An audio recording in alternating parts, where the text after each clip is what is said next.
Barusan nih ya, aku cari di Google Search, ternyata emang dari tahun ke tahun, kata kunci yang paling dicari dari namaku Riri Prams adalah Riri Prams umur. Kali-kali aja masih ada yang penasaran, walaupun sebenarnya ya, untuk usiaku itu selalu aku tulis di bio semua sosial mediaku. Dan usiaku saat ini 32 tahun, beberapa bulan lagi berarti menuju 33 tahun. Wow. Aku pengen tahu nih, buat yang nonton video ini, udah berapa lama kalian nge-subscribe YouTubeku? Komen dong di kolom komen di bawah, aku pengen tahu. Atau ada nggak sih yang baru subscribe dan ngiranya usiaku masih 20-an? Atau jangan-jangan aku disangka udah 40 tahunan? Ini bukan self-proclaim ya, tapi emang dari zaman aku mulai fokus ngonten di Instagram ataupun di YouTube, 80%-an ngiranya aku itu masih muda. Rata-rata sih ngiranya aku tuh usia 18 sampai 24 tahun, kebanyakan ya ngiranya aku sekitar usia segitulah. Nah, sisanya 20%-nya itu nggak setuju alias ngamuk-ngamuk jadi hatersku, katanya kamu ini ngaku-ngaku, mukanya terlihat muda, padahal enggak. Aku selalu bilang bahwa usiaku sekian, aku selalu menginfokan usiaku gitu ya di setiap sosial mediaku. Nggak apa-apa, jujur selalu ada suka dan duka punya muka modelan begini. Nanti aku ceritain lengkapnya. Tapi sebelumnya,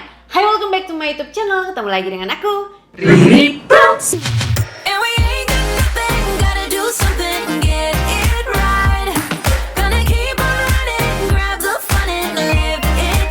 Aku ceritain dulu dari dukanya dulu kali ya. Ini semacam fun facts about me.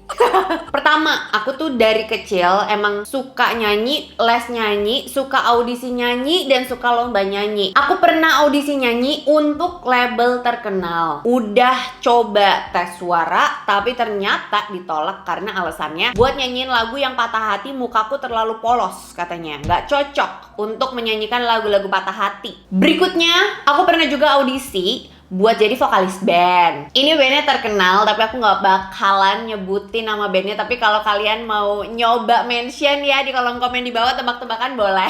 Lalu ditolak. Again alasannya karena mukanya bocil, kurang galak, kurang roar gitu. Terus yang paling bikin agak nyes adalah yang terakhir, aku posisi kerja udah lumayan tinggi, tapi ternyata teman-temanku di kantor itu menyangka aku itu anak intern. Kalau muka-muka kayak gini di kantoran itu merugikan sekali. Pastinya dianggapnya bocil, nggak ngerti apa-apa. Jadinya suka diinjek-injek sama pegawai lainnya yang dimana kadang sebenarnya levelnya sama gitu loh, atau kadang di bawahnya. Sedih kan? Sukanya hanya aku temukan saat aku menjadi kreator, karena banyak banget orang. Ini kayak salah satu keuntunganku saat ini. Banyak yang nyangka aku itu masih bocil, kok udah mainan makeup. Udah gitu mainan makeupnya toolsnya yang pro gitu. Jadi kelihatannya ya kok bisa terlihat awet muda gitu. Dan ternyata hal ini bisa jadi USP ku. Buat yang belum tahu, USP adalah unique selling point ku sebagai kreator. Tenang, aku nggak pelit ilmu karena aku bakalan share beberapa tips agar kalian terlihat awet muda. Jam tidur yang cukup itu ngaruh banget ke kulit kalian, ke mental kalian, ke seluruh tubuh kalian. Yang udah pasti kalau misalnya tidurnya cukup, pikirannya juga jadi lebih baik, lebih tenang, bangun tidur nggak dak dikduk grabak gerubuk, tubuh rasanya lebih fresh pas bangun tidur pasti karena jam tidurnya cukup. Bisa memperbaiki suasana hati, tapi maaf kalau misalnya kalian lagi patah hati mah nggak ngaruh ya tidur cukup juga ya, malah susah tidur biasanya. Dan konon katanya kalau jam tidurnya cukup bisa meningkatkan daya ingat dan daya pikir. Tapi untuk aku ya, untuk caseku yang sebagai emak-emak, jam tidurnya udah cukup, tapi tetep kok aku lupaan. Minum air putih yang cukup anjurannya. Tapi kalau misalnya aku ada salah-salah info, boleh ya merevisi perkataanku di kolom komen di bawah. Disarankannya itu sekitar 2 liter per hari. Tapi jujur aku kalau minum 2 liter tuh buat aku pribadi yang aktivitasnya lumayan banyak gitu, banyak gerak karena pagi aku juga olahraga, 2 liter buat aku kurang. Biasanya aku 2,5 atau sampai 3 literan sehari. Biasanya aku 3 galon itu bener-bener untuk 2 sampai 3 hari karena serumah ausan beb kayak ontak. Manfaatnya biar apa? Biar nggak kekurangan cairan, biar nggak dehidrasi, karena dehidrasi itu membuat kulit jadi kering dan kulit kering bikin jadi lebih cepat keriputan. Karena lagi-lagi olahraga itu bisa memperlancar sirkulasi peredaran darah. Bagus banget buat kulit jadi lebih fresh, naikin mood juga. Intinya sih bikin kulit jadi terlihat lebih fresh sih.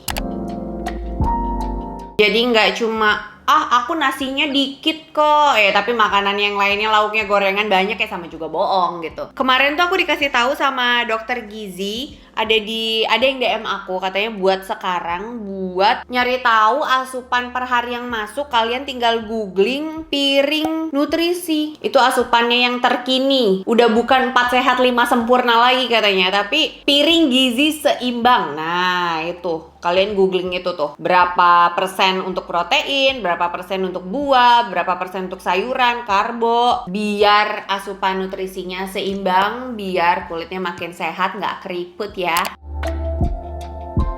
Iya dong, penting dong. Karena yang dirawat itu nggak hanya dari dalam, tapi juga harus dari luar. Followers lama aku pasti tahu banget kalau aku itu concern banget sama kulitku yang kering. Nggak cuma muka, tapi kulit badanku juga kering banget. Ciri-ciri kulit yang kering itu gimana sih? Gampang. Kelihatan banget di permukaan, sumpah. Pertama, bersisik. Terus gampang pecah-pecah, biasanya sampai tumit itu pecah-pecah. Karena dia kering sampai bersisik, bikin kulit jadi gatal berlebihan, dan itu yang bikin lipatan-lipatan ataupun yang kayak siku, dengkul itu bikin kelihatan makin menggelap. Terus kalau digaruk perih, iritasi, dan berasa gitu loh pas disentuh gitu kulitnya. Kok kasar, tidak lembut gitu ya. Dan biasanya berasa banget kalau abis mandi itu kayak kulitnya kenceng, kayak ketarik. Nggak cuma muka, kulit badan juga bisa ngerasa kayak gitu. Ada yang ngerasa kayak gitu juga. Yuk merapat, aku mau ngasih tahu solusinya. Ini body care yang ampuh buat ngatasin kulit yang kering. Ini ada 2. Ini Mentholatum AD Lotion sama Mentholatum AD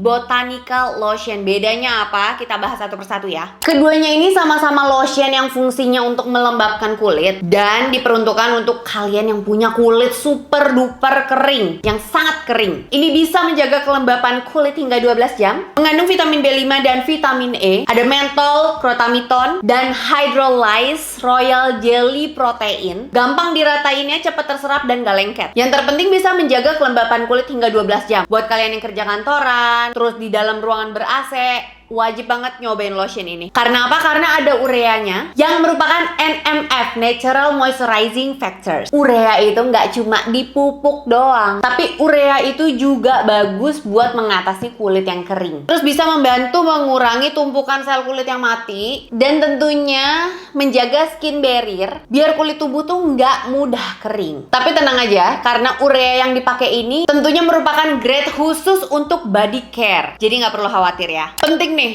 catat, Mentholatum AD Lotion ini enggak mengandung alkohol, tanpa tambahan pewarna, tanpa tambahan pewangi. Lulus uji dermatologi dan cocok untuk semua jenis kulit. Dari kandungannya ini aman banget untuk dipakai ABG hingga dewasa. Udah jelasin panjang lebar, terus bedanya apa nih dari keduanya ini? Nah, kalau yang Mentholatum AD Botanical Lotion ini punya kandungan botanical essential oil, lavender, eucalyptus. Jadi ada aroma alami dari botanical essential oilnya gitu loh. Wanginya itu yang bikin calm. Terus kalau misalnya mau beli di mana kak? Bisa dapetin di e-commerce, di official store-nya Rohto, di Tokopedia, di Lazada, Bukalapak, Ion, Watsons, reseller online store, dan beauty store juga ada. Pokoknya semuanya aku list lengkap di description box aku. Kalau kalian penasaran, info lengkapnya langsung cek aja. Boleh follow juga Instagramnya @mentholatum.ad sekarang ya. Oh ya, aku tadi lupa jabarin untuk tipsnya tuh. Untuk yang part olahraga ya, pasti ada yang nanya,